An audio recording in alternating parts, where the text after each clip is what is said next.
ಅಖಿಲ ಕರ್ನಾಟಕ ಬ್ರಾಹ್ಮಣ ಮಹಾಸಭಾ ಬೆಂಗಳೂರು 2025-26ನೇ ಸಾಲಿನ ಚುನಾವಣಾ ಪ್ರಚಾರದ ಸಭೆಯು ಕೊಪ್ಪಳ ಜಿಲ್ಲೆಯ ಕುಷ್ಟಗಿ ನಗರದ ಶ್ರೀ ರಾಘವೇಂದ್ರ ಸ್ವಾಮಿಗಳ ಮಠದಲ್ಲಿ ಜರುಗಿತು.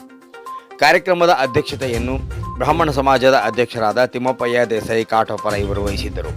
ವೇದಿಕೆಯ ಮೇಲೆ ಅಖಿಲ ಕರ್ನಾಟಕ ಬ್ರಾಹ್ಮಣ ಮಹಾಸಭಾ ರಾಜ್ಯಾಧ್ಯಕ್ಷ ಸ್ಥಾನದ ಅಭ್ಯರ್ಥಿಯಾಗಿರುವ ಎಸ್ ರಘುನಾಥ್ ಹಾಗೂ ಲಕ್ಷ್ಮೀಕಾಂತ್ ರಾಜ್ಯ ಉಪಾಧ್ಯಕ್ಷರು ಬೆಂಗಳೂರು ಮತ್ತು ಶ್ರೀನಿವಾಸಾಚಾರ್ಯ ಜೋಶಿ ಮುಂಗಲಿ, ಪ್ರಾಣೇಶ್ ಮಾದಿನೂರ್ ಜಿಲ್ಲಾ ಕಾರ್ಯ ಸಮಿತಿ ಪ್ರತಿನಿಧಿ ಆಕಾಂಕ್ಷಿಗಳು ಕೊಪ್ಪಳ, ಶ್ರೀಮತಿ ಮೇಘಾ ದೇಸಾಯಿ, ಕಿಶನ್ರಾವ್ ಬೆಕ್ಕರ್ನಾಳ್ ರಾಯಚೂರು, ಜಯತೀರ್ಥ ಸೌದಿ, ತಮ್ಮಣ್ಣಾಚಾರ್ ದಿಗ್ಗಾವಿ ಉಪಸ್ಥಿತರಿದ್ದರು. ವೇದ ಘೋಷಣೆಯನ್ನು ಮಠದ ಅರ್ಚಕರಾದ ಶ್ರೀಧರ್ ಆಚಾರ್ ಪುರಾಣಿಕ್ ಅವರು ನೆರವೇರಿಸಿದರು. ಪ್ರಹ್ಲಾದಾಚಾರ್ ಮಠದ ಅವರು ಪ್ರಾಸ್ತಾವಿಕ ನುಡಿಗಳನ್ನಾಡಿದರು. ಜಯತೀರ್ಥ ಆಚಾರ್ ಸ್ವಾಗತಿಸಿ ವಂದಿಸಿದರು. ಇದೇ ವೇಳೆ ಮಠದ ಅರ್ಚಕರಿಂದ ರಾಜ್ಯಾಧ್ಯಕ್ಷ ಸ್ಥಾನದ ಅಭ್ಯರ್ಥಿಯಾಗಿರುವ ಎಸ್ ರಘುನಾಥ್ ಹಾಗೂ ಲಕ್ಷ್ಮೀಕಾಂತ್ ಅವರನ್ನು ಗೌರವಿಸಿ ಸನ್ಮಾನಿಸಲಾಯಿತು.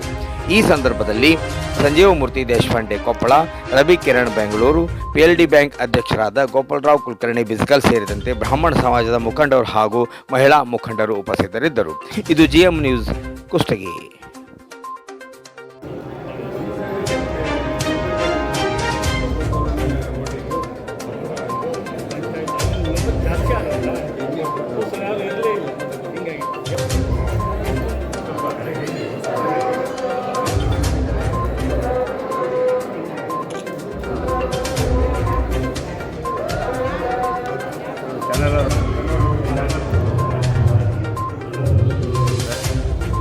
ನಮ್ಮದೇ ಟೀಮ್ ಆಗ್ತದೆ.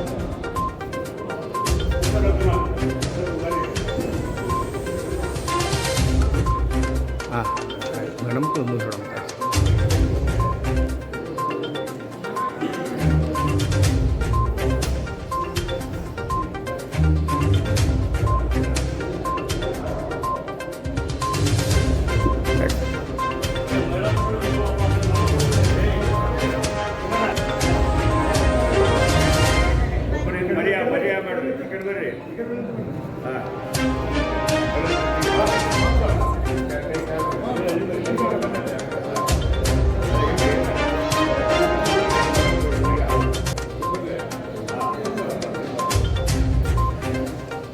ಸರ್ ಸ್ವಲ್ಪ ಹಿಂದೆ ಫುಲ್ ತೊಗೊಂಡ್ಬಿಡ್ತೀವಿ.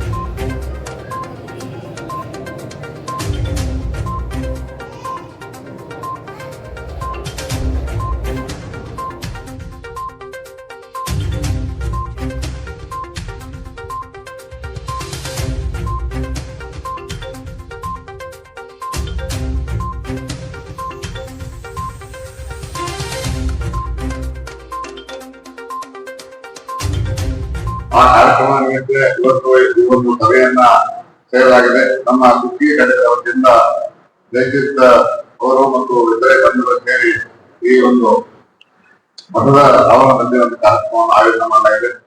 ಇವತ್ತಿನ ದಿವಸ ನಾವಿಲ್ಲಿ ಬರುವ ಉದ್ದೇಶ ಇಷ್ಟೇ, ನಮ್ಮ ಸಮುದಾಯ ಒಕ್ಕಟ್ಟಾಗಬೇಕು, ಎಲ್ಲರೂ ಒಂದಾಗಬೇಕು,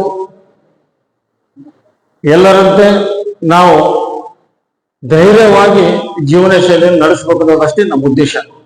ಯಾಕಂದ್ರ ನಮ್ಮ ಸಮಾಜದೊಳಗ ಸಂಘಟನೆ ಅನ್ನೋದು ಹೋಗ್ಬಿಟ್ಟದ. ಸಂಘಟನೆ ಹೋಗಿದ್ದಕ್ಕೆ ಇಷ್ಟೆಲ್ಲ ನಮ್ಗೆ ತ್ರಾಸ ಆಗ್ಲಿಕ್ಕತ್ತದ. ಇವತ್ತಿನ ದಿವಸ ಎಲ್ಲರೂ ಓದ್ತಾರ, ಶಾಣ್ಯರಾಗ್ತಾರ, ಬೆಂಗಳೂರು ಸೇರ್ತಾರ, ಕುಷ್ಟಗಿ ಮರಿತಾರ, ಕೊಪ್ಪಳ ಮರಿತಾರ. ಇಲ್ಲೇನಾರ ಪ್ರಾಬ್ಲಮ್ ಆಗ್ತಂದ್ರ ಸಾಲ್ವ್ ಮಾಡ್ಲಿಕ್ಕೆ ಯಾರೂ ಇರಂಗಿಲ್ಲ.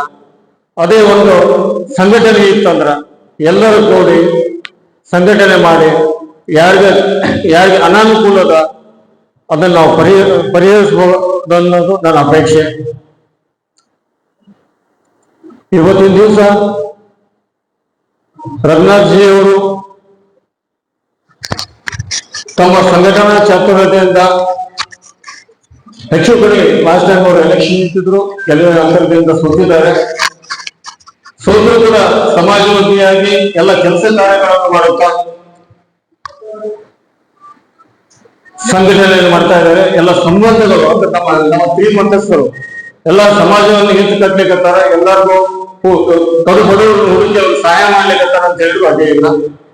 ಹೀಗಾಗಿ ಈಗ ಅವ್ರನ್ನ ರಾಜ್ಯ ಅಧ್ಯಕ್ಷ ಚುನಾವಣೆ ಆಕಾಂಕ್ಷಿ ಅವರೇ ಮುಂದಿನ ಅಧ್ಯಕ್ಷರಾಗ್ತಾರ ಅಂತಂದು ನಾನು ಹೇಳಿಕ್ಕೆ ಇಷ್ಟಪಡ್ತೀನಿ. ಅದರ ಜೊತೆಯಾಗಿ ನನ್ನ ಕೊಪ್ಪಳ ಜಿಲ್ಲಾ ಇಂದ ನನ್ನ ರೆಪ್ರೆಸೆಂಟೇಟಿವ್ ಆಗಿ ಎಲ್ಲ ಸ್ನೇಹಿತರು ಹಿರಿಯರು ನೀವಿದ್ರಪ್ಪ ಯಾವ ಜೊತೆ ಹೋಗು ಅಂತ ಹೇಳ್ತಾ ಇದ್ದಾರೆ. ಅದರ ಹೀಗಾಗಿ ನನ್ನ ಮನಸ್ಸಿನ ಪ್ರಕಾರ ನಾನು ರೆಪ್ರೆಸೆಂಟೇಟಿವ್ ಆದೆ, ಪ್ರತಿನಿಧಿ ಆದೆ ಕೊಪ್ಪಳ ಜಿಲ್ಲೆ ಅಂತಂದ್ರ ನಂತರ ಎಷ್ಟು ಸಾಧ್ಯದ ಅಷ್ಟು ಕೆಲಸವನ್ನು ಶಿರ್ಷಾವಹಿಸಿ ಮಾಡ್ತೀನಿ ಅಂತ ಹೇಳಿಕ್ಕೆ ಇಷ್ಟಪಡುತ್ತೇನೆ. ಸಮಾಜದವರು ಯಾರೇ ಬಂದ್ರು ಯಾವುದೇ ವಾರ್ಡಿಂದ ಬಂದ್ರು ನಾನು ಕೆಲಸ ಮಾಡಿಕೊಂಡು ಕೊಟ್ಟೀನಿ ಅನ್ನೋ ಹೆಮ್ಮೆ ಇವತ್ತು ನನಗಿದೆ. ಹೀಗಾಗಿ ತಾವು ದಯವಿಟ್ಟು ಎಲ್ಲರೂ ಹಿರಿಯರು ಒಂದು ರಘುನಾಥ್ ಜಿ ಅವರಿಗೆ ನಮಗ ಸೇವೆ ಮಾಡಲಿಕ್ಕೆ ಅನುಕೂಲ ಮಾಡಿಕೊಡ್ಬೇಕು ಅಂತಂದು ಹೇಳಿ ನಂಬಿದ್ದೇನೆ. ಇಷ್ಟೆಲ್ಲ ನಾನು ಮಾತು ಮುಗಿಸ್ತೇನೆ. ಜೈ ಜೈ. ಬ್ರಾಹ್ಮಣರ ಯಾರು ಅಷ್ಟೇ ಲಕ್ಷ ಕೊಡಂಗಿಲ್ಲ, ಇಲ್ಲೇ ವೋಟಿಂಗ್ ಸಂಖ್ಯಾನ ಕಡಿಮೆ ಅಂತ. ಅದ್ರಂಗ ಈಗಲೂ ಸದ್ಯ ನಾವು ಅದೇ ಆಗಿರ್ತೀವಿ. ಇಲ್ಲಿ ವೋಟಿಂಗ್ ಸಂಖ್ಯೆ ಎಷ್ಟು ಪಡ್ಕೊಂಡು ಪಾಪ ನಮ್ಮ ಜಯಣ್ಣವ್ರ ಸಂಖ್ಯೆ ಹೆಚ್ಚು ಮಾಡಿ ಒಂದು ವೋಟಿಂಗ್ ಬರ್ತದ ಅಂತಂದು ಅವ್ರಿಗೆ ಎಷ್ಟು ಪರಿಶ್ರಮ ಪಟ್ಟು ಅದ್ರ ತಕ್ಕಂಗ ಇನ್ನೂ ಬಹಳ ಜನ ಸ್ಪಂದಿಸ್ಬೇಕಾಗ್ಯದ, ಇನ್ನೂ ಸ್ಪಂದಿಸ್ತಾ ಇಲ್ಲ. ಅದನ್ನ ಆದಷ್ಟು ಎಲ್ಲರೂ ಹೇಳಿ, ಎಷ್ಟು ಜನ ಮೆಂಬರ್ಶಿಪ್ ಬಂದಾಗ ಗೊತ್ತಿಲ್ಲ, ಬರ್ಲಾರ್ದವ್ರು ಯಾರ್ಯಾರಿದ್ದಾರ ಆದಷ್ಟು ಹೆಚ್ಚು ನೀವು ಇದನ್ನ ತಗೊಂಡ್ರಿ, ಮೆಂಬರ್ಶಿಪ್ ತಗೊಂಡ್ರಿ ಅಂದ್ರೆ ಅಂಥವ್ರಿಗೆ ನಾವು ಒಂದು ವೋಟ್ ಹಾಕಿ ಅವ್ರ ಕೆಲಸಕ್ಕೆ ಸಾಧ್ಯ ಅವ್ರು ಗೆದ್ದು ಬಂದ್ರು ನಮ್ಮಲ್ಲಿ ಆಗಬೇಕಾಗುವಂಥ ಒಂದು ಕಾರ್ಯಗಳನ್ನೆಲ್ಲ ಅವ್ರು ಮಾಡ್ತಾರಂತ ಅನ್ಕೋಬಹುದು ಅಲ್ಲ. ಅದ್ರ ರೀತಿಯಿಂದ ಆದಷ್ಟು ಹೆಚ್ಚಿನ ಸಂಖ್ಯೆ ಮಾಡ್ಕೋಣ. ಈಗ ಎಷ್ಟು ಜನ ಇದೆ ಅಟ್ಲೀಸ್ಟ್ ಯಾರಿಗೆ ಸಾಧ್ಯ ಅವರೆಲ್ಲ ಹೋಗಿ ವೋಟಿಂಗ್ ಹಾಕ್ಬರೋಣ. ಜಯಣ್ಣವರು ಎಲ್ಲ ಅನುಕೂಲ ಮಾಡ್ತಾರ. ಅವತ್ತಿಂದ ತಾರೀಕಿಗೆ ನಾವು 13ನೇ ತಾರೀಕು ಏಪ್ರಿಲ್ 13 ಹೋಗಿ ಅವತ್ತೊಂದು ವೋಟಿಂಗ್ ಮಾಡ್ಕೊಂಡು ಬರೋಣ. ಇವ್ರನ್ನ ಹೆಚ್ಚಿನ ಬಹುಮತದಿಂದ ಆರಿಸ್ತಾರ ಅಂತ ಒಂದು ಪ್ರಯತ್ನ ಮಾಡೋಣ. ಅದೇ ರೀತಿ ಇಲ್ಲಿರುವಂತಹ ಒಂದಿಷ್ಟು ಪ್ರಾಬ್ಲಮ್ಸ್ಗಳಿಗೆ ಅವ್ರು ಸ್ಪಂದಿಸ್ತಾರ ಅಂತ ಅನ್ಕೋಣ. ಟೈಮ್ ಇತ್ತು ಹೇಳ್ತೀನಿ. ಟೈಮ್ ಅದರ ಓಕೆ ವೈಷ್ಣವನು ಒಂದು ಇಂಥವೆಲ್ಲವೂ ಸೇರ್ಕೊಂಡು ನಾವೆಲ್ಲರೂ ಚಿತ್ರ ಹಾಕ್ತೀವಿ. ಇದನ್ನ ಆದಷ್ಟು ನಾವು ಸರಿಪಡಿಸೋ ಪ್ರಯತ್ನ ಮಾಡಬೇಕು. ಒಂದು ಇನ್ನೊಂದು ಏನಂತಂದ್ರೆ ನಮ್ಮಲ್ಲಿ ಸೋಷಿಯಲ್ ವರ್ಕ್ಸ್ ಅನ್ನೋದು ಇಲ್ಲೇ ಇಲ್ಲ. ಬ್ರಾಹ್ಮಣ ಭೋಜನ ಪ್ರಿಯ ಭಜನ ಪ್ರಿಯ ಎರಡೇ ಊರುಗಳು. ನಾವು ಬರೀ ಒಂದು ಭೋಜನಕ್ಕೆ ಒಂದು ಭಕ್ತಿಗೆ ಎರಡಕ್ಕೆ ಉಳಿದಿದ್ದು ಯಾವುದೇ ರೀತಿ ಸೋಷಿಯಲ್ ವರ್ಕ್ಸ್ ಝೀರೋ ನಮ್ಮಲ್ಲಿ. ಯಾವುದು ಸೋಷಿಯಲ್ ವರ್ಕ್ಸೇ ಇಲ್ಲ. ಯಾವ ರೀತಿ ಸೋಷಿಯಲ್ ವರ್ಕ್ಸ್ ಬರೀ ಇಷ್ಟೇ ಸೋಷಿಯಲ್ ವರ್ಕ್ ಅಲ್ಲ. ಇದ್ರ ಜೊತೆಗೆ ನಮ್ಮಲ್ಲಿ ಹೆಣ್ಮಕ್ಳಿಗೆ ಒಂದು ಯಾವುದೇ ರೀತಿ ಉದ್ಯೋಗಕ್ಕಾಗಿ ಒಂದು ಕಾರ್ಯಾಗಾರನ ಮಾಡಬೇಕು, ಅಥವಾ ಕುಟುಂಬದಿಂದ ಹಿಂದುಳಿದವರಿಗೆ ಅವ್ರಿಗೆ ಯಾವುದೇ ರೀತಿಯಿಂದ ಒಂದು ಸಹಾಯ ಮಾಡೋದು, ಎಂಪ್ಲಾಯ್ಮೆಂಟು ಇಂಥ ಏನೋ ಒಂದು ಪ್ರಯತ್ನ ಮಾಡಬೇಕು. ಅಂಥವು ನಮ್ಮಲ್ಲಿ ಯಾವುದೂ ಬರೋದು ನಮ್ಮ ಸಮಾಜದಿಂದ ನಮ್ಗೆ ಏನೂ ಆಗ್ಬರ್ತದೆ. ನಾನೀಗ 3 ವರ್ಷ ಆಗಿದೆ. ನಾನು ಜಯಣ್ಣವ್ರಿಗೆ ಹಗಲ ನಾನು 3 ವರ್ಷ ಅಭ್ಯರ್ಥಿ ಆಗಿಲ್ಲ. ಇದ್ರದ್ದು ಒಂದು ಅಧ್ಯಕ್ಷ ಆಗಿದ್ದೀನಿ. ಏನು ಬರ್ತಾ ಇದ್ದೀವಿ ಅಧ್ಯಕ್ಷರ ಸ್ಥಾನ ಕೂಡ ಏನೂ ಆಗ್ತಿಲ್ಲ. ಸುಮ್ಮನೆ ನಾವೊಂದು ಅಧ್ಯಕ್ಷ ಬಂದಾಗ ಏನೂ ಆಗ್ತಿಲ್ಲ. ಒಂದು ಏನು ಒತ್ತಬೇಕು. ಅಟ್ಲೀಸ್ಟ್ ನಮ್ಮ ಸಮಾಜದಲ್ಲಿ ಬಾಯಿ ನಾವು ಬದುಕಿರ್ತಾರ ಅವ್ರಿಗೆ ಎದ್ದಕ್ಕಿಂತ ನಾವು ಒಂದು ಇದನ್ನ ಮಾಡೋಣ. ಒಂದು ಹೋಗಿ ಎಲ್ಲರೂ ಸೇರ್ಕೊಂಡು ಒಂದು ದಿವಸ ಇಡೀ ರಾಜ್ಯಕ್ಕೂ ಒಂದು ದಿವಸ ಒಂದು ಕರೆ ಕೊಡ್ಬೇಕು. ನಾವು ಇಂಥ ದಿವಸ ನಾವೆಲ್ಲರೂ ಪ್ರತಿಭಟನೆ ಮಾಡೋಣ. ಯಾರು ಮಾಡ್ತೀವಿ? ಯಾರು ಮಾಡಲ್ಲ. ಒಂದು ಪ್ರತಿಭಟನೆ ಇಲ್ಲ ನಮ್ಮ ಸಮಾಜದಿಂದ. ನಮ್ಮ ಸ್ತ್ರೀಗಳಿಗೆ ಬೈದಾಗೂ ಇಲ್ಲ. ನಮ್ಮ ವಿರುದ್ಧ ಚಿತ್ರವಾಗಿ ಏನೋ ತೋರಿಸ್ಲಿಕ್ಕತ್ತಾರ, ಅದ್ರ ವಿರುದ್ಧ ನಾವು ಯಾರು ಮಾಡಿದ್ದಾರೆ ಇಂಥವು ಕಾರ್ಯಕ್ರಮ. ನೆಕ್ಸ್ಟ್ ಅಂದ್ರೆ ಒಂದು ಲವ್ ಜಿಯಾದ ಕಾರ್ಯಕ್ರಮ ಬರ್ಲಿಕ್ಕತ್ತಾವ. ಈಗೀಗ ಎಲ್ಲ ಕಡೆ ಆಗ್ಲಿಕ್ಕತ್ತಾವ. ಅದ್ರ ವಿರುದ್ಧ ಒಂದು ಏನು ಮಾಡಿದ್ದಾರೆ ಅಂತದನ್ನ ಈಗ ಎಲ್ಲೆಲ್ಲೂ ಕಾರ್ಯಾಗಾರ ನಡೀಕತ್ತಾವ. 12 ವರ್ಷದ ಹುಡುಗಿಯರ್ನ 18 ವರ್ಷದ ತನಕ ಆ ಹುಡುಗಿಯರ್ ಒಂದು ಕಾರ್ಯಾಗಾರ ಮಾಡಿಕತ್ತಾರ. ಅಂತವನ್ನ ಸುದ್ದಿ ಒಂದು ಕಾರ್ಯಾಗಾರ ಭಾಳ ಅವಶ್ಯಕತ್ತಾರ. ಎಲ್ಲ ಹಳ್ಳಿ ಒಳಗೆ ಮೇನ್ ಬೇಕಾಗಿದೆ. ಯಾಕಂದ್ರೆ ಇಲ್ಲಿ ಅವರು ಅನ್ಎಜುಕೇಟೆಡ್ ಹೆಣ್ಣುಡ್ರು, ಆ ಹೆಣ್ಣುಡ್ರ ಇಲ್ಲ ನಾಳೆ ನಮ್ಮ ಸಮಾಜನೇ ಇಲ್ಲ. ಈ ಹೆಣ್ಣುಡ್ರು ಬಂಟಾವಾಗಿ ಹೇಗೆ ನಿಲ್ಲಿಸ್ಬೇಕು ಅನ್ನೋದನ್ನ ನಾವು ಫಸ್ಟ್ ತಯಾರು ಮಾಡಬೇಕಾಗಿದೆ. ಹಂಗಾಗಿ ಹೆಣ್ಮಕ್ಳಿಗೆ ಮಾಡ್ತೀವಿ, ಅವ್ರು ತಂದೆ ತಾಯಿ ಮಾಡ್ತಾರೆ. ತಂದೆ ತಾಯಿ ಮಾಡರ್ನೈಸೇಷನ್ ಅಂತ ತಮ್ಮ ಮಕ್ಕಳನ್ನು ಸ್ವೇಚ್ಛಾಚಾರ ಬೆಳೆಸ್ಲಿಕ್ಕತ್ತಾರ. ಇದ್ರ ಪರಿಣಾಮ ಇದು. ಹಂಗಾಗಿ ಯಾರು ನೆಕ್ಸ್ಟ್ ನಮ್ಮ ಮಕ್ಕಳೇ ಇಲ್ಲ ಅಂತಂದ್ರೆ ಎಲ್ಲಿ ಮಠ, ಎಲ್ಲಿ ಗುಡಿ, ಎಲ್ಲಿ ಸಮಾಜ ಅದನ್ನೇ ಇರಂಗಿಲ್ಲ. ಅದಕ್ಕೆ ಇದು ಹೆಂಗೆ ಮಾಡ್ತೀರಿ? ಅದ್ರ ಜೊತೆಗೆ ನಮ್ಮ ಮಕ್ಕಳಿಗೆ ಮದುವೆ ಆಗೋದು, ಆ ಮಕ್ಕಳಿಗೆ ಮದುವೆ ಹೆಂಗೆ ಮಾಡಿಸ್ಬೇಕು ಅದ್ರದ್ದು ಒಂದು ಸ್ವಲ್ಪ ಏನಾದ್ರು ನೋಡ್ಬೇಕು. ಯಾಕಂದ್ರೆ ಅದರಿಂದ ಉತ್ತರ ಭಾರತದ ಕಲ್ಯಾಣ ಅಂತ ಹೇಳ್ತಾರ. ಏನು ಮಾಡ್ತಾರೋ ಗೊತ್ತಿಲ್ಲ. ಆಮೇಲೆ ಮದುವೆನ ಆಗೋದಂದ್ರೆ ನೆಕ್ಸ್ಟ್ ನಮ್ಮ ಸಮಾಜನ ಬೆಳೆಯಂಗಿಲ್ಲ. ಹೀಗಾಗಿ ಇದ್ದಿದ್ದು ಓಡ್ ಮಾಡ್ತಾರೆ, ಇದ್ದವರಿಗೆ ಮದುವೆ ಇಲ್ಲ. ಇದನ್ನೆಲ್ಲ ಸ್ವಲ್ಪ ನೋಡ್ಕೊಂಡು ಈ ಸೈಡ್ ಆದಷ್ಟು. ಆಮೇಲೆ ಎಷ್ಟೋ ಜೊತೆ ಎಲ್ಲ ನಮ್ದು ಏನಾದರೂ ಕರೆಕ್ಟ್ ಆಗಿದ್ದು ಮಾತಾಡ್ಸಿದ್ದಾರೆ ಅದೆಲ್ಲ ನಮ್ಮ ದೇವ್ರು ಕರ್ಕೊಂಡು ನೋಡ್ಕೊಂಡು ನಾನು ಮಾತಾಡ್ತೀನಿ. ಧನ್ಯವಾದ. ನಾನು ಅಖಿಲ ಭಾರತ ಕನ್ನಡ ಪರಿಷತ್ತಿನ ರಾಜ್ಯಾಧ್ಯಕ್ಷ ಅಂತ ಕಿಶನ್ ರಾವ್. ನಾನು ರಾಯಚೂರಲ್ಲಿ ಇರ್ತೀನಿ. ಒಂದು ವಿಶೇಷ ಯಾರಾದ್ರೂ ಇಲ್ಲಿ ಹೇಳ್ತಾರಂತ ಮಾಡಿದ್ದೆ ಕುಷ್ಟಗಿ ಯಾರು ಹೇಳಿಲ್ಲ ಅಂತ ನಾ ಎದ್ದು ಬರ್ಬೇಕಾಯ್ತು. ಈ ಕುಷ್ಟಗಿ ಅಂತ ಒಂದು ಬ್ರಾಹ್ಮಣರ ಒಂದು ಅಗ್ರಸ್ಥಾನ. ಕೊಪ್ಪಳ ಜಿಲ್ಲೆ ಮತ್ತು ರಾಯಚೂರು ಜಿಲ್ಲೆ 2 ಜಿಲ್ಲೆ ಇದ್ದಾಗ ಅಂದ್ರೆ ಈಗ ರಾಯಚೂರಲ್ಲಿ 7 ಜಿಲ್ಲೆ 7 ತಾಲೂಕ, ಕೊಪ್ಪಳದಲ್ಲಿ 4 ತಾಲೂಕ, 4 ತಾಲೂಕ, ಕೊಪ್ಪಳದಲ್ಲಿ 4, 7 4 11. ಅವಾಗ 9 ಇದ್ದು. ರಾಯಚೂರು ಮತ್ತು ಕೊಪ್ಪಳ 2 ಸೇರಿದಾಗ 9 ಜಿಲ್ಲೆಯಲ್ಲಿ 9 ಜಿಲ್ಲೆಯ 9 ತಾಲೂಕುಗಳಲ್ಲಿ ಒಬ್ಬ ವ್ಯಕ್ತಿ ಬ್ರಾಹ್ಮಣ MLA ಇದ್ದದ್ದು ಕಾಂತರಾವ್. ಇಲ್ಲೇ ಕುಷ್ಟಗಿಯಲ್ಲಿ ಮಾತ್ರ ಬ್ರಾಹ್ಮಣ MLA ಇದ್ರು, ಹೌದಲ್ರಿ? ಅದ ಅವ್ರನ್ನ ಯಾರು ನೆನೆಸ್ಕೊಳ್ಳಲಿಲ್ಲ. ಯಾಕಂದ್ರೆ ಬ್ರಾಹ್ಮಣರು ಒಂದು ಸುಮಾರು 2 ಅವಧಿಯಿಂದ 3 ಅವಧಿ ಮಾಡಿದ್ದಾರೆ. 2 ಬಾರಿ MLA ಇದ್ರು. ಇನ್ನೆಲ್ಲಿ ನಮ್ಮ ರಾಯಚೂರು ಜಿಲ್ಲೆಯಲ್ಲಿ ಯಾವ ತಾಲೂಕದಾಗೂ ಬ್ರಾಹ್ಮಣ MLA ಆಗಿರಲಿಲ್ಲ. ಅದಕ್ಕಾಗಿ ಹೇಳ್ಬೇಕಾಯ್ತು ಈ ಸಂದರ್ಭದಲ್ಲಿ. ಆಮೇಲೆ ಕಸ್ಬೆ, ಸುರೇಂದ್ರ ಕಸ್ಬೆ ಅವರು MLA ಮಿನಿಸ್ಟರ್ ಕೂಡ ಆಗಿದ್ರು. ಕಸ್ಬೆ ಅವರು ಗುಂಡೂರಾವ್ ಕಾಲದಲ್ಲಿ. ಇಬ್ರು ಮಾತ್ರ. ಅದು ಹೆಮ್ಮೆ ಅಂತ ಅನಿಸ್ತದೆ ಹೇಳ್ಕೊಳ್ಳಿಕ್ಕೆ. ರಾಯಚೂರು ಒಬ್ಬರು, ಕೊಪ್ಪಳ ಜಿಲ್ಲೆ ಒಬ್ಬರು. ಈಗ ಕುಷ್ಟಗಿ ತಾಲೂಕು ಅಂದ್ರೆ ಬ್ರಾಹ್ಮಣರು ವಿಶೇಷ. 10,000 ಹೋಗಿ ಬ್ರಾಹ್ಮಣರು ಒಂದು ಏನಪ್ಪಾ ಅಂದ್ರೆ ಒಂದು ವರ್ಚಸ್ಸು. ಹಾಗೆ ಕುಷ್ಟಗಿಯಲ್ಲಿ ಸಹಿತ ಬ್ರಾಹ್ಮಣರ ಒಂದು ಪ್ರಚುರ ಒಂದು ಏನಂತಂದ್ರೆ ಪ್ರಬಲ ಒಂದು ಸ್ಥಾನ ಇರುವಂತ ಸ್ಥಳ ಇದು. ಹೀಗಾಗಿ ಆಮೇಲೆ ಹೇಳ್ಬೇಕಂದ್ರೆ ಈ ಹೆಚ್ಚಿನ ರಘುನಾಥ್ ಅಭ್ಯರ್ಥಿ ಅವ್ರ ಜೊತೆಗೆ ನಾನು ಇದ್ದೀನಿ. 3 ದಿವಸ ನಾನು ಅವರಿಗೆ ಕನ್ನಡ ಪರಿಷತ್ ಒಟ್ಟಿಗೆ ನಾನು 3,000 ಮತ ಕೊಡಿಸ್ತೀನಿ ಅಂತ ನಾವು ಒಂದು ಸಂಕಲ್ಪ ಮಾಡಿ ಅವರಿಂದ ಹೊರಟಿದ್ದೀವಿ. ಹಾಗೇನೆ ಈಗ ಈ ಕುಷ್ಟಗಿಯಲ್ಲಿ ಬ್ರಾಹ್ಮಣರು ಬಹಳ ಇದೆ ಸ್ಥಳಗಳಿದ್ದಾವೆ. ಅದನ್ನೆಲ್ಲ ನೀವು ಇದು ಮಾಡಿ ಆಗಲೇ ಇದರಲ್ಲಿ ಹೇಳಿದ್ರಿ, ಯಾವುದು ಸದಸ್ಯತ್ವ ಅಭಿಯಾನ ಕೈಕೊಡ್ರಿ. ನಾನು 650 ಸದಸ್ಯತ್ವ ಮಾಡಿದ್ದೀನಿ. ಸದಸ್ಯರನ್ನ ನಾನು 1000ಕ್ಕೆ ಸಂಕಲ್ಪ ಮಾಡೀನಿ. ಇವರು ಲಕ್ಷಗಟ್ಟಲೆ ಮಾಡ್ತಾರೆ ಅನ್ನೋದಕ್ಕೆ ನಾನು 1000ದಲ್ಲಿ 2,000ಕ್ಕೆ ಸಂಕಲ್ಪ ಮಾಡ್ಕೊಳ್ತೀನಿ. ಇವರು ಬಂದರೆ 1 ಲಕ್ಷಕ್ಕೆ ಮುಟ್ಟಿಸ್ತಾರೆ. 79,000 ನಡುವೆ ಲಕ್ಷಕ್ಕೆ ಮುಟ್ಟಿಸಿ 3 ಅಥವಾ 4 ಲಕ್ಷವರೆಗೆ ಸದಸ್ಯತ್ವ ಮಾಡ್ಲಿಕ್ಕೆ ಇವರು ನಿರ್ಧಾರ ಮಾಡಿದ್ದಾರೆ. ಇಂಥರ ಜೊತೆಗೆ ಕೆಲಸ ಮಾಡ್ಲಿಕ್ಕೆ ನಮಗೆ ಈ 75 ವರ್ಷ ವಯಸ್ಸಿನಾಗೂ ನನಗೆ ಇನ್ನೂ ಆಗಪ್ಪ ಅಂದ್ರೆ ಇನ್ನೊಂದು 5 ವರ್ಷ ಅವ್ರ ಜೊತೆ ಕೆಲಸ ಮಾಡ್ತೀನಿ ಅನ್ನೋ ಒಂದು ಉತ್ಸಾಹ ಬರ್ತಾ ಇದೆ ನನಗೆ.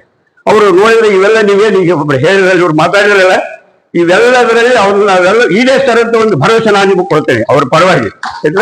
ಹಾಗಾಗಿ ಇದರಲ್ಲಿ ಸಂಘಟನೆಯಲ್ಲಿ ನೀವು ಎಲ್ಲರೂ ಮುಂದೆ ಬರ್ರಿ, ಮಾಡಿ. ಈ ನೋಡಿ ಅಲ್ಲೊಬ್ರು ಇದ್ದಾರೆ, ನಮ್ಗೆ ಹೆಮ್ಮೆ ಅನಿಸ್ತದೆ, ಪ್ರಶಾಂತ್ ಸ್ವಲ್ಪ ಎದ್ದಿದ್ದಾರೆ. ಇವರು ಪಂಚಾಯತಿ ಮೆಂಬರ್.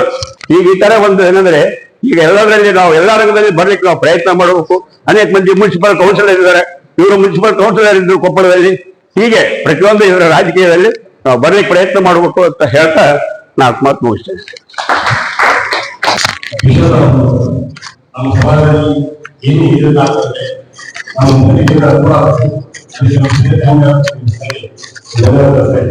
ಈ ಒಂದು ಸಭೆ ಇವತ್ತು ಆಯೋಜನೆ ಮಾಡಬೇಕಾದ್ರೆ ಇದೇ ಮುಂದಿನ ತಿಂಗಳು 13ನೇ ತಾರೀಕು ನಡೀತಕ್ಕಂಥ ಅಖಿಲ ಕರ್ನಾಟಕ ಬ್ರಾಹ್ಮಣ ಮಹಾಸಭಾ ಅಧ್ಯಕ್ಷೀಯ ಚುನಾವಣೆಗೆ ಹಾಗೂ ಜಿಲ್ಲಾ ಪ್ರತಿನಿಧಿಯ ಚುನಾವಣೆಗೆ ಈ ಒಂದು ಸಭೆಯನ್ನು ಏರ್ಪಾಡು ಮಾಡಿದ್ದಾರೆ. ಈಗಾಗಲೇ ಇಡೀ ರಾಜ್ಯಾದ್ಯಂತ ಎಲ್ಲ ಜಿಲ್ಲಾ ಹಾಗೂ ತಾಲೂಕು ಕೇಂದ್ರಗಳಲ್ಲಿ ಈ ಒಂದು ಚುನಾವಣಾ ಅಭ್ಯರ್ಥಿಯಾಗಿರ್ತಕ್ಕಂಥ ಸನ್ಮಾನ್ ಶ್ರೀ ರಘುನಾಥ್ ರವರು ರಾಜ್ಯ ಪ್ರವಾಸ ಸುಮಾರು 1 ತಿಂಗಳಿಂದ ಮಾಡ್ತಾ ಇದ್ದಾರೆ. ಹೋದ ಕಡೆಯೆಲ್ಲ ಅವರಿಗೆ ಅಭೂತಪೂರ್ವವಾಗಿರ್ತಕ್ಕಂಥ ಬೆಂಬಲ ಹಾಗೂ ಸಂತಸ ವ್ಯಕ್ತಪಡಿಸ್ತಾರೆ. ಚುನಾವಣೆ ಇದುವರೆಗೂ 3 ವರ್ಷಗಳ ಕಾಲ ಅವರಿಗೆ ಮಾತ್ರ ಇತ್ತು. ಪ್ರಸ್ತುತ ಅಧ್ಯಕ್ಷರಾಗಿರ್ತಕ್ಕಂಥ ಶ್ರೀ ಅಶೋಕ್ ಆರ್ನಳ್ಳಿಯವರು 2 ಅಮೆಂಡ್ಮೆಂಟ್ ಎಲ್ಲ ತಗೊಂಡ್ಬಂದು ಅದನ್ನ ಈ ಒಂದು ಮಹತ್ತರವಾದಂತ ಅಮೆಂಡ್ಮೆಂಟ್ ತಗೊಂಡ್ಬಂದಿದ್ದಾರೆ. ಅದರಲ್ಲಿ ಒಂದು 3 ವರ್ಷ ಇರ್ತಕ್ಕಂಥ ಅಧ್ಯಕ್ಷರ ಅವಧಿಯನ್ನ 5 ವರ್ಷಕ್ಕೆ ಹೆಚ್ಚು ಮಾಡಿದ್ರು.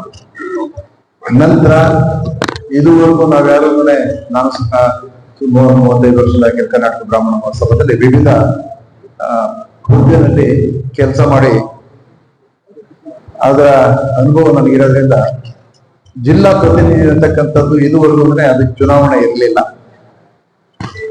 ಯಾಕೆಂದ್ರೆ ರಾಜ್ಯದಲ್ಲಿ ಯಾರು ಅಧ್ಯಕ್ಷರಾಗ್ತಾರೆ ಅವರು ಆ ಜಿಲ್ಲೆಯನ್ನ ಪ್ರತಿನಿಧಿಸ್ತಕ್ಕಂಥ ಅಧ್ಯಕ್ಷರ ಜೊತೆಗೂಡಿ ಯಾರನ್ನ ನೀವು ಕೇಂದ್ರಕ್ಕೆ ಕೊಡ್ತೀರಾ ಅವ್ರ ಮುಖಾಂತರ ಜಿಲ್ಲಾ, ತಾಲೂಕು ಮತ್ತು ರಾಜ್ಯದ ಸಂಪರ್ಕವನ್ನು ಇಟ್ಕೊಂಡು ನಾವು ಕೆಲಸ ಮಾಡೋದಕ್ಕೆ ಅನುಕೂಲ ಆಗುತ್ತೆ. ಚುನಾವಣೆ ಅಂದ್ರೆ ಯಾವುದು ಆ ಒಂದು ಆಲೋಚನೆ ಇರಲಿಲ್ಲ. ಅನ್ಯೋನ್ಯತೆಯಿಂದ ತಾವು ಬಳಸ್ತಕ್ಕಂಥ ಪ್ರತಿನಿಧಿಯನ್ನ ಅಲ್ಲಿ ವಿವಿಧ ಹಂತಗಳಲ್ಲಿ ಅವರಿಗೆ ಪದಾಧಿಕಾರಿಯ ಒಂದು ಜವಾಬ್ದಾರಿಯನ್ನು ನೀಡಿ ಇಲ್ಲಿ ನಮ್ಗೆ ಇಲ್ಲಿ ತಾಲೂಕು ಕೇಂದ್ರ ಮತ್ತು ಕೇಂದ್ರಕ್ಕೆ, ರಾಜ್ಯಕ್ಕೆ ಒಂದು ಸಂಪರ್ಕ ಸೇತುವೆಯಾಗಿ ಕೆಲಸ ಮಾಡ್ತಕ್ಕಂಥ ಪದ್ಧತಿ.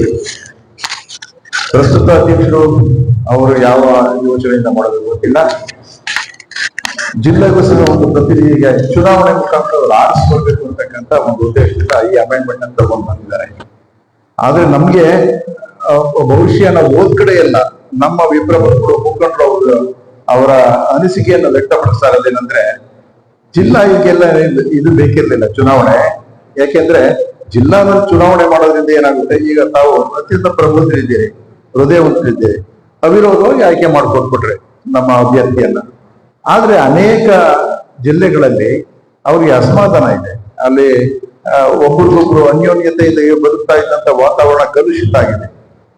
ಅವ್ರು ಯಾರಿಗೂ ಸಮಾಧಾನ ಇಲ್ಲ. ಅವನೇ ನಿಂತ್ಕೊಡೋದು, ನಾವೇ ನಿಂತ್ಕೊಳ್ತೀನಿ, ಮತ್ತೆ ಇನ್ನೊಬ್ರು ನಿಂತ್ಕೊ, ಹೀಗೆ ಅಭ್ಯರ್ಥಿಗಳ ಸಂಖ್ಯೆ ಜಾಸ್ತಿ ಆಗ್ಬಿಟ್ಟು ಅಲ್ಲೇನೋ ಒಂದು ಸಾಮರಸ್ಯ ಇತ್ತು, ಅದು ಇವತ್ತು ದಿವಸ ಕಲುಷಿತಗೊಂಡಿದೆ. ಬಹುಶಃ ಮುಂದಿನ ದಿನಗಳಲ್ಲಿ ತಮ್ಮೆಲ್ಲರಲ್ಲೂ ವಿಚಾರ ಮಾಡಿ ಸನ್ಮಾನ್ಯ ರಘುನಾಥ್ ಅವರ ಅಧ್ಯಕ್ಷ ಆದ ನಂತರ ಒಂದು ಇದಕ್ಕೆ ಆದಂತ ಒಂದು ಬೈಲಾ ತಿದ್ದುಪಡಿ ಮಾಡಲಿಕ್ಕೆ ಒಂದು ನುರಿತ ಮತ್ತು ಪ್ರತಿಭಾವಂತರ ಮತ್ತು ಇದ್ರ ಬಗ್ಗೆ ಆಸಕ್ತಿ ಇರ್ತಕ್ಕಂಥ ಒಂದು ಕಮಿಟಿ ಮಾಡಿ ಇದು ಯಾವ ರೀತಿ ಇದಕ್ಕೆ ಬದಲಾವಣೆ ತರಬಹುದು, ಜಿಲ್ಲಾ ತಾಲೂಕೇಂದ್ರದಲ್ಲಿ ನಮ್ಮಲ್ಲಿ ಇರ್ತಕ್ಕಂಥ ಗುಂಪುಗಾರಿಕೆಯನ್ನು ಯಾವತ್ತೂ ಅದನ್ನ ತೊಲಗಿಸ್ಬೋದು ಅಂತಕ್ಕಂಥ ವಿಚಾರವನ್ನು ಮಾಡ್ಲಿಕ್ಕೆ ಮುಂದೆ ಅದೊಂದು ಕಮಿಟಿಯನ್ನು ಮಾಡಿ, ಬೈಲಾ ಕಮಿಟಿಯನ್ನು ಮಾಡಿ ಅದು ನ್ಯಾಯಸಮ್ಮತವಾಗಿ ಅದಾಗಲಿ ಅಂತ ಅಂದ್ಬಿಟ್ಟು ಅನೇಕರು ಆ ಒಂದು ಅನಿಸಿಕೆಯನ್ನು ವ್ಯಕ್ತಪಡಿಸ್ತಾ ಇದ್ದಾರೆ.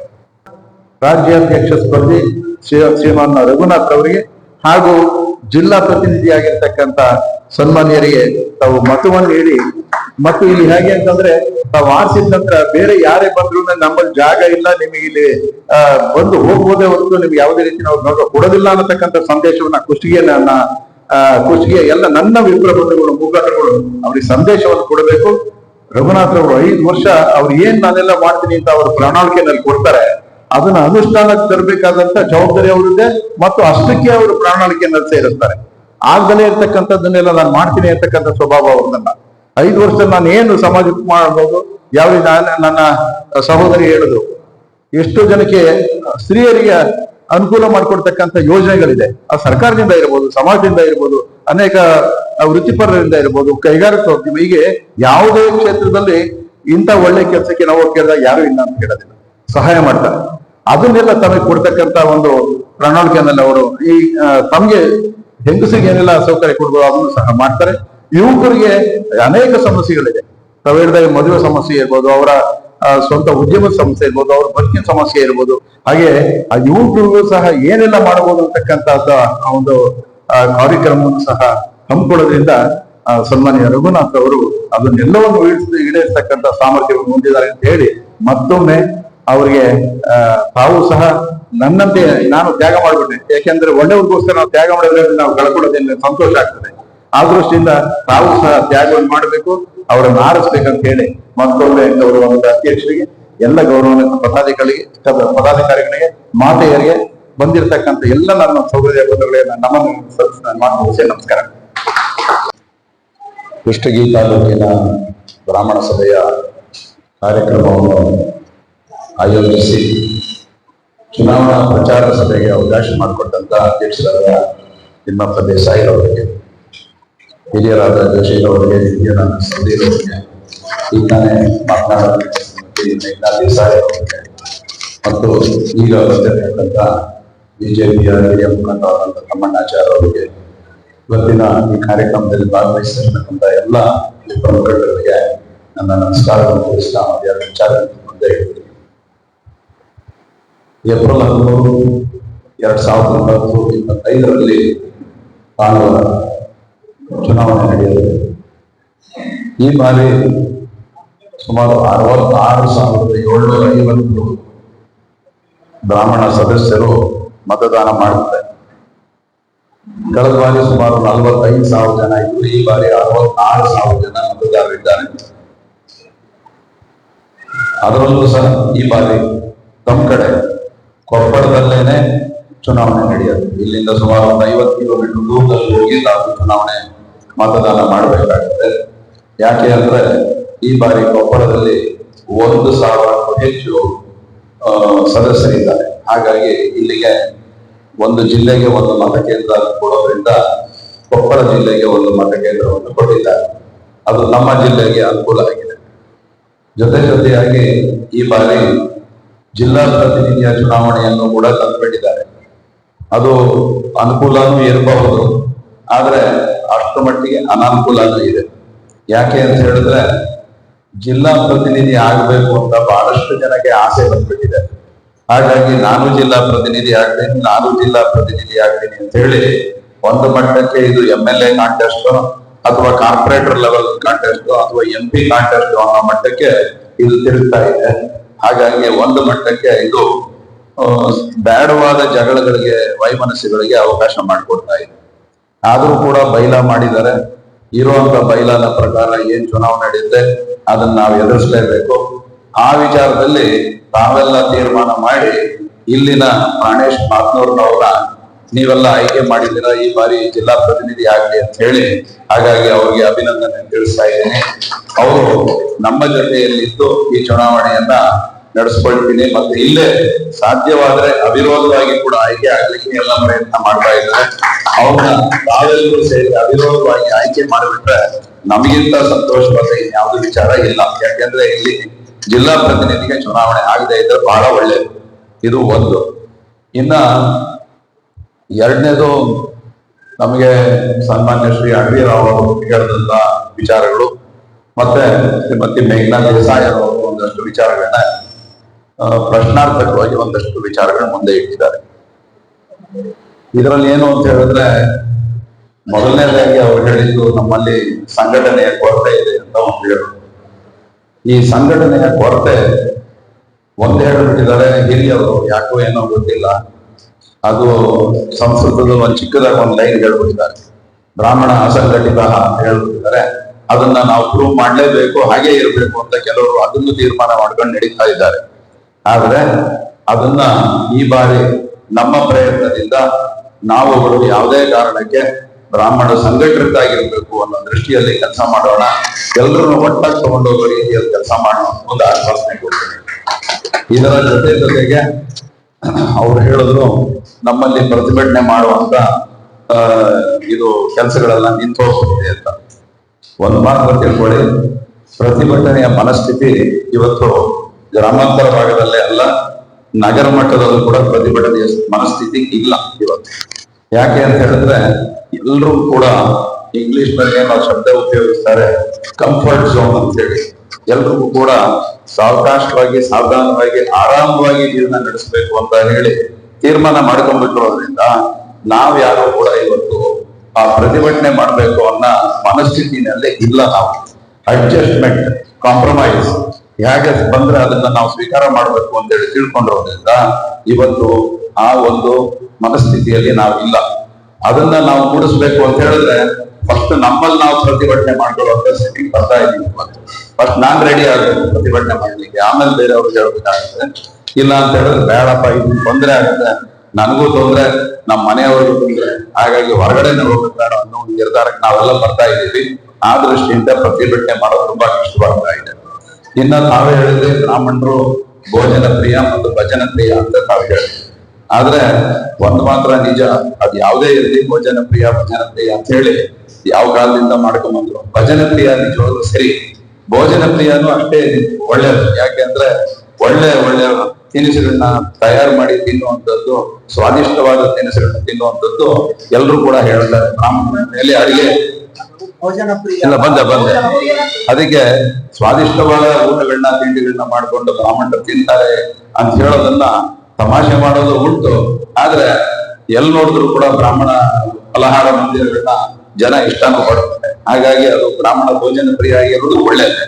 ಆದ್ರೆ ನಾಯಕತ್ವ ತಗೊಂಡವರು ಬ್ರಾಹ್ಮಣ ಸಮಾಜನ ಬಹುಜನ ಪ್ರಿಯನು ಮಾಡಬೇಕಾದ ಒಂದು ಕರ್ತವ್ಯ ಇದೆ. ಆ ದೃಷ್ಟಿಯಲ್ಲಿ ನಾವು ಕೆಲಸ ಮಾಡೋಣ ಅಂತ ಹೇಳಿ ತಮ್ಮ ಮುಂದೆ ಆಶ್ವಾಸನೆ ಕೊಡ್ತಾ ಇದ್ದೀವಿ. ಬಹುಜನ ಪ್ರಿಯ ಇದೀವಿ. ಆದರೆ ಅದಕ್ಕೆ ಇವತ್ತು ಬೆಳಗ್ಗೆ ಒಂದು ಯಾದಗಿರಿದಲ್ಲಿ ನಾನು ಮಾತಾಡ್ತಾ ಅಂತ ಹೇಳಿದೆ. ನಮ್ಮ ಕಳೆದ ಬಾರಿಯ ಒಂದು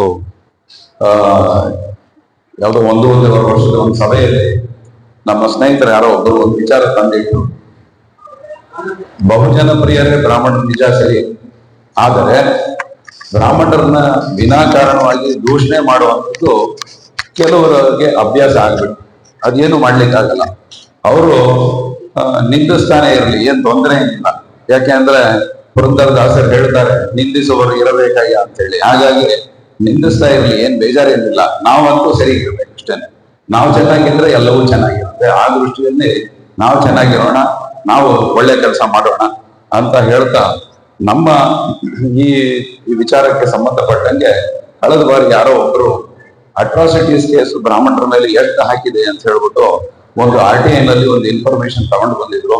ಕೇವಲ ಕಳೆದ ಒಂದು 40-50 ವರ್ಷದಲ್ಲಿ 3 ಕೇಸ್ ಬ್ರಾಹ್ಮಣರ ಮೇಲೆ ಆಗಿದೆ. ಹಾಗಾಗಿ ಬ್ರಾಹ್ಮಣರು ಎಷ್ಟು ಬಹುಜನ ಪ್ರಿಯರಿದ್ದಾರೆ ಎಂದು ಅರ್ಥವಾಗುತ್ತೆ ಇದು. ಸೊ ಯಾರು ಕೂಡ ಬ್ರಾಹ್ಮಣರು ಬೇರೆ ಅವರಿಗೆ ತೊಂದರೆ ಕೊಡೋರಿಲ್ಲ. ಹಾಗಾಗಿ ವಿನಾಕಾರಣ ಅವ್ರ ಮೇಲೆ ಕೇಸ್ ಹಾಕೋದು ಕೂಡ ತುಂಬಾ ಕಷ್ಟ ಇದೆ, ಪ್ರೂವ್ ಮಾಡೋದು ಕಷ್ಟ ಇದೆ. ಯಾಕಂದ್ರೆ ಯಾರು ತೊಂದರೆ ಕೊಡೋರಂತೂ ಯಾರು ಇಲ್ಲ. ಸೊ ಈ ದೃಷ್ಟಿಯಲ್ಲಿ ಬಹುಜನತೆ ಬ್ರಾಹ್ಮಣರಿಗೆ ಇದ್ದೇ ಇದೆ. ಇನ್ನ ನಮ್ಮ ಅಡವಿರಾವ್ ಅವರು ಹೇಳಿದಾಗೆ 1-2-3 ವಿಚಾರ ಇದೆ. ಒಂದೇನಂತ ಹೇಳಿದ್ರೆ, ನಮ್ಮ ಶೈಕ್ಷಣಿಕ ಶಾಲೆಗಳು ಯಾಕೆ ಇದರಲ್ಲಿ ಇಲ್ಲವಲ್ಲ ನಮ್ಮಲ್ಲಿ ಅಂತ. ನಿಜ, ಹಿಂದೆ ವೇದ ಪಾಠಗಳು ಹೇಳ್ಕೊಡ್ತಾ ಇದ್ರು ಬ್ರಾಹ್ಮಣರೇ. ಆ ನಂತರದ ದಿನಗಳಲ್ಲಿ ನಿಮ್ಮ ಸ್ಕೂಲು ಕಾಲೇಜಿನಗಳ ಪಾಠಗಳು ಮಾಡ್ತಾ ಇದ್ದವರು ಲೆಕ್ಚರರ್ಸ್, ಟೀಚರ್ಸ್ ಎಲ್ಲರೂ ಕೂಡ ಹೆಚ್ಚು ಬ್ರಾಹ್ಮಣರೇ ಇದ್ರು. ಆದ್ರೆ ಇವತ್ತಿನ ದಿನ ಅದು ತುಂಬಾ ಕಷ್ಟದಲ್ಲಿದೆ. ಒಂದೇ ಒಂದು ನಾನು ಕಳೆದ ಬಾರಿ ಚುನಾವಣೆಯಲ್ಲೂ ನಮ್ಮ ಪ್ರಣಾಳಿಕೆಯಲ್ಲಿ ತಿಳಿಸಿದ್ದೆ, ನಮ್ದೇ ಆದ ಒಂದು ಪ್ರೈಮರಿ ಸ್ಕೂಲ್ ಇಲ್ಲ. ಅಖಿಲ ಕರ್ನಾಟಕ ಬ್ರಾಹ್ಮಣ ಮಹಾಸಭಾದು ನಮ್ದೇ ಒಂದು ಪ್ರೈಮರಿ ಸ್ಕೂಲ್ ಇಲ್ಲ, ನಮ್ದೇ ಒಂದು ಮಿಡಲ್ ಸ್ಕೂಲ್ ಇಲ್ಲ, ನಮ್ದೇ ಒಂದು ಹೈಸ್ಕೂಲ್ ಇಲ್ಲ, ನಮ್ಮ ಬ್ರಾಹ್ಮಣ ಸಮಾಜದ ಒಂದು ಕಾಲೇಜ್ ಇಲ್ಲ ಅನ್ನೋ ವಿಚಾರ ಕೂಡ ನಾನು ಹೇಳಿದ್ದೆ. ಈ ಬಾರಿ ಕೂಡ ಇದು ನಂದು ಮನವಿ ಮಾತ್ರ ಕೊಟ್ಟಿದ್ದೀನಿ. ನಮ್ಮ ಪ್ರಣಾಳಿಕೆ 22ನೇ ತಾರೀಕು ಬಿಡುಗಡೆ ಮಾಡ್ತಾ ಇದ್ದೀನಿ. ನಾನು ನಾಮಿನೇಷನ್ ಫೈಲ್ ಮಾಡೋ ದಿನ, ಅವತ್ತಿನ ದಿನ ಈ ವಿಚಾರಗಳೆಲ್ಲ ತಾವೇನು ಹೇಳಿದ್ದಾರೆ ಅದೆಲ್ಲವೂ ಅದನ್ನು ಬರುತ್ತೆ. ಇದು ಯಂಗ್ಸ್ಟರ್ಸ್ಗೆ, ಯುವಕರಿಗೆ, ಮಹಿಳೆಯರಿಗೆ ನಾವೇನೆಲ್ಲ ಕೆಲಸಗಳು ಮಾಡ್ಕೊಡ್ಬಹುದು ಅಂತ ಹೇಳಿ ಒಂದು ಸಿಸ್ಟಮ್ಯಾಟಿಕ್ ಆಗಿ ಕೆಲಸ ಮಾಡುವಂತ ಕಾರ್ಯಕ್ರಮಗಳು ರೂಪಿಸಿದ್ರೆ ಚೆನ್ನಾಗಿರುತ್ತೆ ಅಂತ ಹೇಳಿ ನಮ್ಮ ಪ್ರಣಾಳಿಕೆ ಎಲ್ಲವನ್ನೂ ತರ್ತಾ ಇದ್ದೀವಿ. ಆ ಪ್ರಣಾಳಿಕೆಯನ್ನ ತಮ್ಗೆ ಮುಟ್ಟಿಸ್ತೇವೆ. ಅವಾಗ ತಮ್ಗೆ ಸಾಕಷ್ಟು ಕ್ಲಾರಿಫಿಕೇಶನ್ ಸಿಗುತ್ತೆ, ನಾವೇನೆಲ್ಲ ಮಾಡ್ಬೇಕು ಅಂತಿದ್ದೀವಿ ಅಂತ ಹೇಳಿ. ಹಾಗಾಗಿ ನಮ್ಮ ಆತ್ಮವಿಶ್ವಾಸದಿಂದ ಈ ಬಾರಿ ಚುನಾವಣೆಯಲ್ಲಿ ನಿಂತಿದ್ದೀವಿ. ಕಳೆದ ಬಾರಿ ಚುನಾವಣೆಯಲ್ಲಿ ನಿಂತಿದ್ದೆ, ಕೇವಲ 455 ಮತಗಳ ಅಂತರದಿಂದ ಚುನಾವಣೆಯನ್ನು ಕಲ್ಕೊಂಡಿದ್ದೆ. ಆದ್ರೆ ಯಾವುದೇ ಕಾರಣಕ್ಕೆ ಈ ಬಾರಿ ನಾವು ಗೆಲ್ತೀವಿ ಅನ್ನೋ ಆತ್ಮವಿಶ್ವಾಸದಿಂದ ಕೆಲಸ ಮಾಡ್ತಾ ಇರೋದ್ರಿಂದ ಕ್ರಮೇಣವಾಗಿ ಇಡೀ ರಾಜ್ಯ ಪ್ರವಾಸ ಮಾಡ್ತಾ ನಮಗೆ ಹೆಚ್ಚು ಬೆಂಬಲ ಸಿಗ್ತಾ ಇದೆ ಅನ್ನೋ ಮಾತನ್ನ ನಮಗೆ ತಿಳಿಸಿ, ತಾವು ಕೂಡ ಕೊಪ್ಪಳ ಜಿಲ್ಲೆಯ ಈ ಕುಷ್ಟಗಿ ತಾಲೂಕಿನವರು ನಮ್ಮ ಪ್ರಾಣೇಶ್ ಮಾಗ್ನೂರ್ ಅವರಿಗೂ ಕೂಡ ಬೆಂಬಲ ಕೊಟ್ಟು ನನಗೂ ಸಹ ತಾವು ಹೆಚ್ಚಿನ ಮತಗಳನ್ನು ಹಾಕಿ ಬೆಂಬಲವನ್ನು ಸೂಚಿಸಿ ನಮ್ಮನ್ನು ಗೆಲ್ಲಿಸಿಕೊಟ್ರೆ ಮುಂದಿನ 5 ವರ್ಷದಲ್ಲಿ ನಮ್ಮ ಸೇವೆ ಮಾಡೋದಕ್ಕೋಸ್ಕರ ನಮಗೆ ಅನುಕೂಲ ಆಗ್ತದೆ ಅಂತ ಹೇಳಿ ಮತ್ತೊಮ್ಮೆ ರಾಯರ ಸನ್ನಿಧಿಯಲ್ಲಿ ತಮ್ಗೆಲ್ಲರಿಗೂ ಕೂಡ ಒಂದಷ್ಟ ಈಗ ಅನುಸಾಗರಕ್ಕೆ ಹೋಗ್ಬೇಕಾಗಿದೆ. ಅದರ ಕಾರ್ಯಕ್ರಮ ಮುಗಿಸಿದ ನಂತರ ನಾವು ಬೆಂಗಳೂರು ತಲುಪಬೇಕಾಗಿದೆ. 3 ದಿನ ಆಗಿದೆ ನಾವು ಬೆಂಗಳೂರು ಬಿಟ್ಟು. ಒಟ್ಟು ಈ 4 ಕರ್ನಾಟಕ ಪ್ರವಾಸ ಮಾಡ್ತಾ ಇದ್ದೀವಿ. ಇವತ್ತಿನ ದಿನ ಮಧ್ಯರಾತ್ರಿ ನಾವು ಬೆಂಗಳೂರು ತಲುಪುವಂತ ಕಾರ್ಯಕ್ರಮ ಇದೆ. ಹಾಗಾಗಿ ತಾವೆಲ್ಲ ಹಿರಿಯರು ನಮಗೆ ಆಶೀರ್ವಾದ ಮಾಡಿ ನಮಗೆ ಅವಕಾಶ ಮಾಡಿಕೊಡ್ಬೇಕು ಅಂತ ಹೇಳಿ ಮತ್ತೊಮ್ಮೆ ತಮ್ಮಲ್ಲಿ ಮನವಿ ಮಾಡಿ ನಿಮ್ಮೆಲ್ಲರಿಗೂ ವಂದಿಸ್ತಾ ನನ್ನ ಮಾತನ್ನು ತಿಳಿಸ್ತೇನೆ. ನಮಸ್ಕಾರ.